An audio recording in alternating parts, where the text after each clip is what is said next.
日本のミックススパイス七味で料理に新たなアクセントが加わる辛みの物語。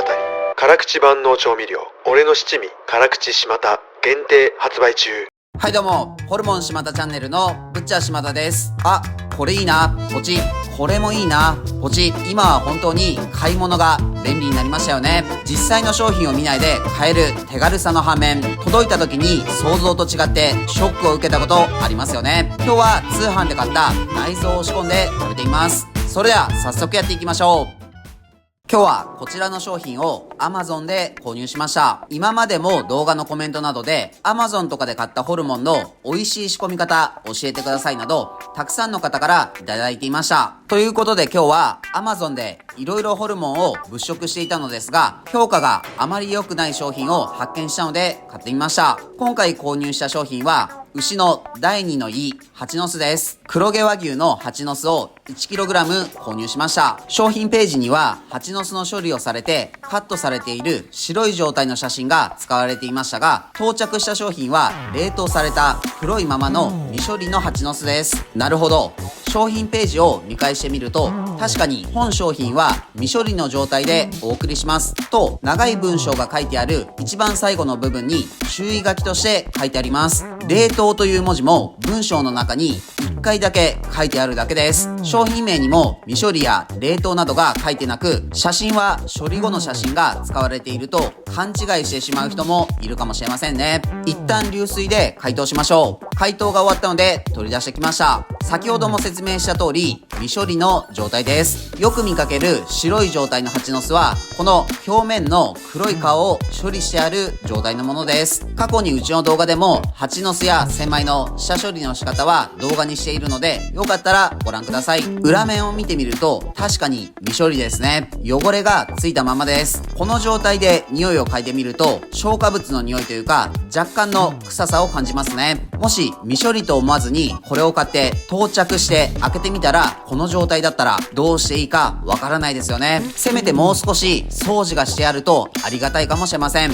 物自体は悪くなさそうなので今日はこれを仕込んで食べてみましょう。まずは水で流しながら綺麗な布巾などを使って汚れや余分な膜、油などを取り除きます。だいぶ綺麗になって美味しそうですね。この後の処理がしやすいようにカットします。勘のいい人は気づいているかもしれませんがこのまま進めます。一度48度くらいのぬるま湯で温めて70度くらいのお湯で全体を温めます。火が入りすぎても皮は剥けにくくなるので温度に注意します。お湯から出して皮を剥いていきましょう。あれ？剥けない。剥けるけどいつもの生の状態と違いかなり剥くのに時間がかかります。そうなんです。一度冷凍してあるとこの皮が剥きにくいんですよね。もちろん時間をかければちまちま剥けますが相当根気がいります。自分は試したことないですが重曹につける場合は冷凍でも問題なく剥けますかね。詳しい方いたら教えてください。未処理の冷凍はこの点が注意が必要です。黒い状態が食べられないわけではないです。ちょっと舌触りがざらついたりよく言えば素材の味、悪く言えばアクっぽく感じるかもしれません。見た目にも白っぽい方が美味しそうにも見えますよね。同じ胃でこの蜂の巣につながっている千枚の場合は皮を剥かないで食べることも多いので一概にプロが悪いわけではなさそうです。ということで今日は皮をちまちま剥くのは面倒なのでこの黒い状態でガンガン香味野菜などと煮込んで臭みの処理をして食べてみましょう。まずは沸騰した鍋に蜂の巣を入れてそこに玉ねぎ、生姜、人参、ニンニク、ネギを入れて煮込みます。15分くらいしたら一旦お湯を変えて再度1時間半くらい煮込んでいきます。香味野菜はそのまま使います。今日はこの蜂の巣を使って鶏ッパを作ります。煮込んでいる間に材料をカットします。セロリをみじん切りにします。同じく人参、玉ねぎ、ニンニクもみじん切りにします。マッシュルームをスライスにします。煮込み終わった蜂の巣を取り出して先ほど余ったセロリと一緒に再度1時間くらい煮込みます。煮込み終わったら取り出して食べやすい大きさにカットします。フライパンにオリーブオイルをひいてニンニクを炒めます。香りが立ってきたらセロリ、人参、玉ねぎを加えて炒めます。しんなりとしてきたらマッシュルーム、蜂の巣を加えます。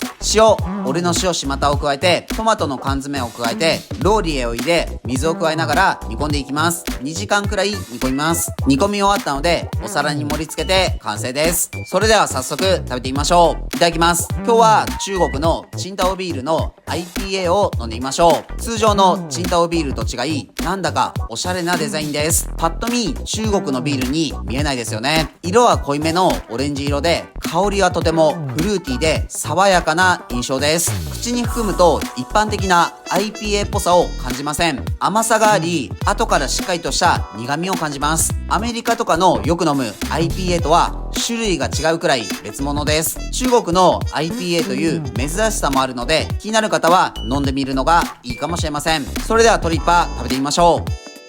黒い皮があることで臭いのかなと思いましたが、特に臭みは感じません。噛むごとにしっかりと蜂の巣の甘みを感じます。ほとんど舌触りとか気になりませんが、意識すると噛んだ時にザラッとした舌触りがあるので、食感が気になるのであれば表面の処理は必要です。下処理や準備で6時間くらいかかりましたが、ここまで煮込むとほとんど黒さもないですね。これだけ時間をかければ臭みもなく美味しく食べることが可能です。もちろん下処理されたものを買うのも正解ですし、下処理されていても匂いがあればそこから処理が必要かもしれません。自分で趣味としてやるのであればいいけど、1回の食事のための準備としては労力がかかりますね。こういったものはお店で食べるのも選択肢の一つかもしれません。今日も美味しかったです。ごちそうさまでした。はい、本日の動画は以上です。最後までご視聴ありがとうございます。Amazon 低評価商品いかがでしたか？もしこれを食べてみてほしいとか気になる商品あれば、ぜひ DM などで教えてください。自分たちは群馬県前橋市と高崎市でホルモン島田というホルモン屋をやっています。群馬には美味しいお肉を食べられるお店がたくさんあるので、もし群馬に来た際はいろいろ探してみてください。この動画がいいなと思いましたら、チャンネル登録、高評価よろしくお願いします。